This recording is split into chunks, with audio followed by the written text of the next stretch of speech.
Mtazamaji wa Faith Channel, ninakusalimu. Ninatumaini kwamba unaendelea vizuri na ninatumaini ya kwamba tangu mwaka huu 2025 umeanza na mpaka leo hii unaishia, ni kwa neema ya Mungu tu tumeweza kufika na siku ya leo. Awali ya yote nipende kumshukuru Mungu mwingi wa rehema na neema ambaye ametuwezesha kuifikia siku ya leo.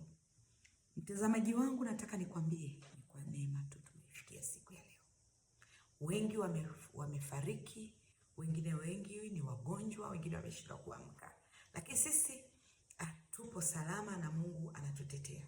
Sasa tukiwa tunasafiri na tunaelekea mwisho kabisa wa safari yetu ya mwaka 2025 kuelekea mwaka 2026, nipende kukukumbusha mambo yafuatayo.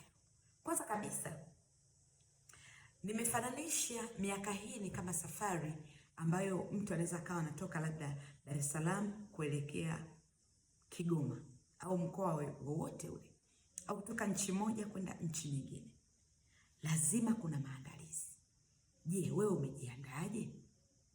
Napenda tu kukukumbusha kwamba masaa haya machache yaliyobaki yanakutosha kabisa kuweza kupanga mikakati yako na malengo yako ya mwaka 2026, ili tarehe moja tu inapoanza usianze kushangaa, bali uingie kazini, uingie kufanya yanakupasa.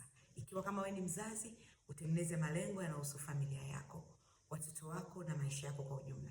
Ikiwa wewe ni mwanafunzi, uko chuoni, uko sekondari, lazima uweke mikakati ya namna gani utaweza kufaulu masomo yako, namna gani utaweza kufanya vizuri zaidi kuliko ulivyofanya mwaka huu 2025. Sasa ni lazima utengeneze dira yako. Kwa mfano, wewe ni kijana au wewe ni mzazi, kipekee kabisa lazima utengeneze dira yako ya maisha yako.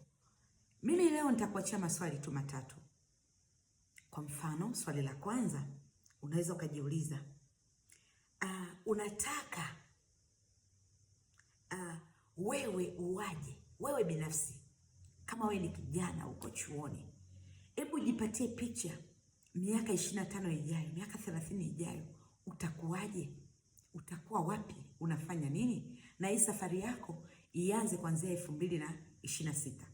Swali la pili nakupa, je, ni maadili gani unataka kuwa nayo kuanzia 2025 mpaka miaka 30 ijayo? Kwenye comment nitaomba utanijibu, hivi kuanzia 2026 mpaka miaka 30 ijayo itakuwa ni mwaka gani? Na je, wewe kwako utakuwa na umri gani? Je, ili uweze kufikia huo mwaka unatakiwa uwe na tabia gani, mwenendo gani, fikra gani? Na swali la tatu, wewe katika maisha yako unataka kuacha urithi gani kwenye hii dunia? Je, unataka kuacha legacy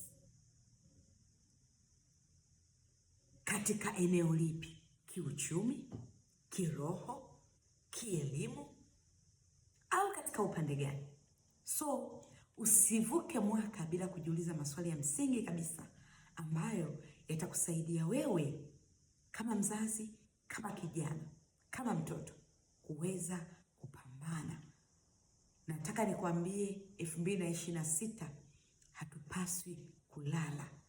Na kama kuna kitu ulikikosa mwaka huu, basi tarajia kukipata mwaka unaofuata. Ninakushukuru sana sana sana sana kwa muda wote ambao umekuwa ukinifuatilia, kwa muda wote ambao umekuwa ukiacha mambo yako, ukitumia bando lako. Nakushukuru sana. Lakini ninakuahidi mambo mazuri sana kwenye chaneli hii mwaka 2026. Nitaleta masomo mbalimbali yanayohusu malezi na makuzi ya watoto. Nitaleta masomo mbalimbali yanayohusu vijana na ujana wao na mahusiano. Nitaleta mada mbalimbali zinazohusiana na mahusiano, jinsi ya kupata mwenza mzuri, jinsi ya kuenenda kutoka katika ujana mpaka ndoa, uchumba mpaka ndoa.